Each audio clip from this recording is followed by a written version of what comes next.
Friends, कल हम लोगों ने सिल्क रूट पढ़ा था। आज हम फूड ट्रेवल्स के बारे में पढ़ेंगे। और जो लास्ट वीडियो थी सिल्क रूट वाली, उससे रिलेटेड कोई ज़्यादा खास क्वेश्चन तो नहीं बनेंगे, बट शॉर्ट क्वेश्चन जैसे बन जाएंगे या फिर वेरी शॉर्ट वाले। तो उस वीडियो के डिस्क्रिप्शन में मैंने कुछ क्वेश्चंस डाल दिए शॉर्ट वाले, तो वो आप लोग देख लेना। तो आज की वीडियो देखो कि फूड ट्रेवल्स के बारे में है, ठीक है।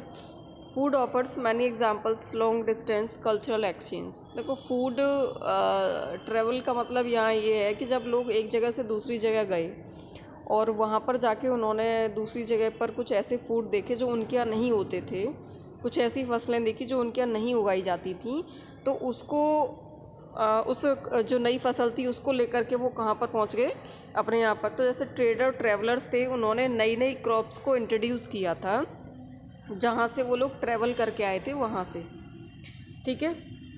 तो एक्चुअली हमें नहीं पता कि आज जो हम लोग खाना खाते हैं, जैसे आलू खाते हैं और भी बहुत सारी जो सब्जियां हैं, ये तो हम लोगों को भी नहीं पता होता कि इनका ओरिजिन एक्चुअल कहाँ से है ना। तो उसी के बारे में यहाँ पर कुछ बात किया गया है कि जो लोग ट्रैवल करके जाते थे, ट्रेडर्स और जो ट्रैवलर्स थे, तो वो क्या करते थे कि जहाँ पर उन्होंने ट्रैवल किया है वहाँ की जो मेन क्रॉप्स होती थी या फिर कुछ ऐसी क्रॉप्स जो उनके यहाँ नहीं होती, वहाँ से उन क्रॉप्स को ला करके उन्होंने अपने यहाँ पर शुरू किया। और ये बिलीव किया जाता है इसी तरीके से कि जो नूडल्स हैं वो चाइना से जो नूडल्स हैं travelled west from China to become spaghetti. तो जो नूडल्स हैं वो कहाँ से गए वेस्ट में, जो पश्चिमी देश हैं वहाँ पर कहाँ से पहुँचे, चाइना से। और इसी तरीके से जो पास्ता है उसके लिए ये कहा जाता है कि जो अरब ट्रेडर्स थे वो 15वीं सेंचुरी में पास्ता लेकर के आए थे सिसिली में। सिसिली क्या है? सिसिली एक आइलैंड है जो कि अब इटली का पार्ट है एक तरीके से। तो उसमें इटली का जो सिसिली आइलैंड है वहाँ पर अरब ट्रेडर्स आए होंगे तो अपने साथ पास्ता लेकर के आए थे। तो ये माना जाता है कि पास्ता अरब लेकर के जो अरेबियन ट्रेडर्स थे या ट्रैवलर्स थे वो लेकर के आए थे। ऐसे ही कुछ फूड होंगे जापान और इंडिया में जिनका ओरिजिन एक्चुअल में हम लोग नहीं जानते। जैसे इंडिया में है या जापान में है तो हमें उनका ओरिजिन नहीं पता है कि कहाँ से वो उनका ओरिजिन रहा है। कुछ कॉमन फूड हैं हम लोगों के, जैसे पटेटो है, सोया है, ग्राउंड नट है, मेज़ है, टमाटो है, चिलीज़ है, स्वीट पटेटो है।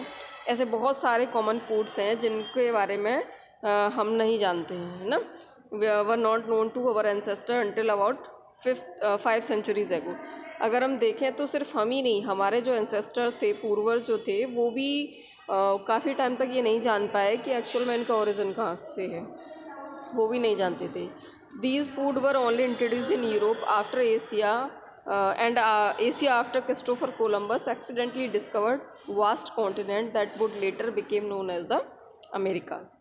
हुआ क्या था, ये जितने भी फूड हैं, चाहे वो आपका पटेटो है, सोया है, ग्राउंड नट है, मेज़ है, टमाटो है, चिलीज़ है, स्वीट पटेटो है, और भी बहुत सारे फूड हैं जो कहाँ से आए थे, जो क्रिस्टोफर कोलंबस लेकर के आया था।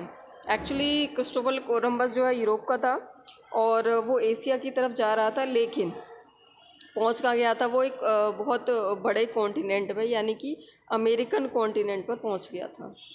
तो अमेरिका में जब वो पहुंच गया तो ये सारी जो फसलें थी वो अमेरिका में उगाई जाती थी, और वहाँ से इन फसलों को क्रिस्टोफर कोलंबस यूरोप लेके आया और वहाँ से फिर ये एशिया पहुँची हैं। तो आई होप ये क्लियर हो गया पॉइंट कि इन सब का ओरिजिन कहाँ से है, ठीक है।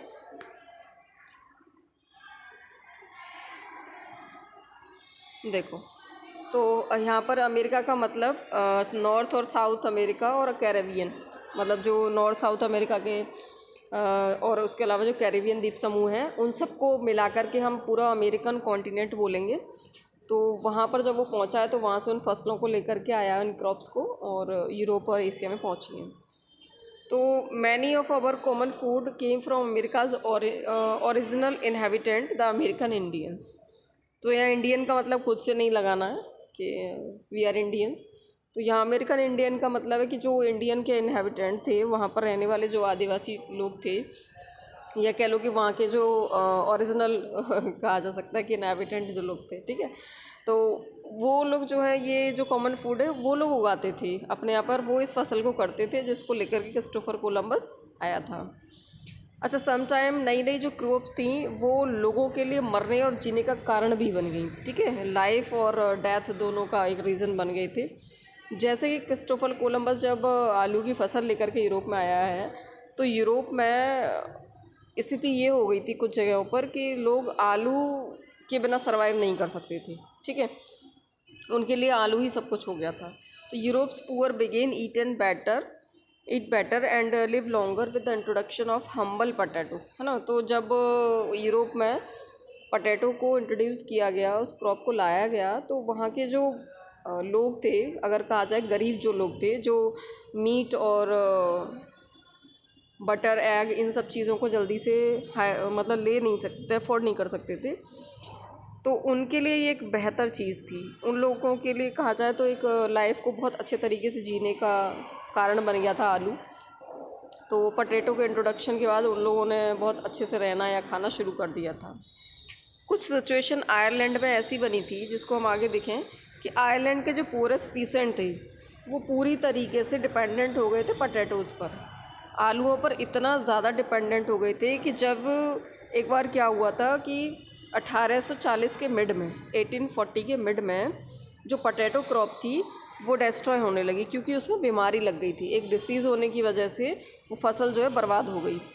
तो उसकी कारण क्या हुआ, क्योंकि आयरलैंड के लोग जो हैं उन आलूओं पर इतना डिपेंडेंट थे कि जब आलू की फसल बर्बाद होने लगी तो हज़ारों सैकड़ों लोग जो हैं स्टारवेशन से यानी भूखमरी से लोग मारे जाने लगे।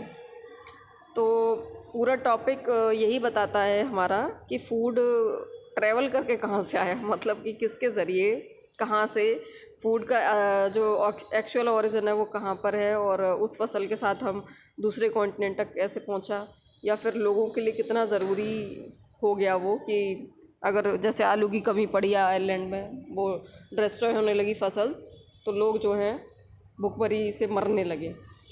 तो आई होप ये टॉपिक क्लियर हो गया होगा आप लोगों को, और बाकी इसके जो क्वेश्चंस हैं इससे रिलेटेड जो भी बनेंगे वो मैं डिस्क्रिप्शन में डाल दूँगी शाम तक, ठीक है। और लास्ट वाली वीडियो में जा कर के देख लेना, उसके क्वेश्चन मैंने डाल दिए हैं।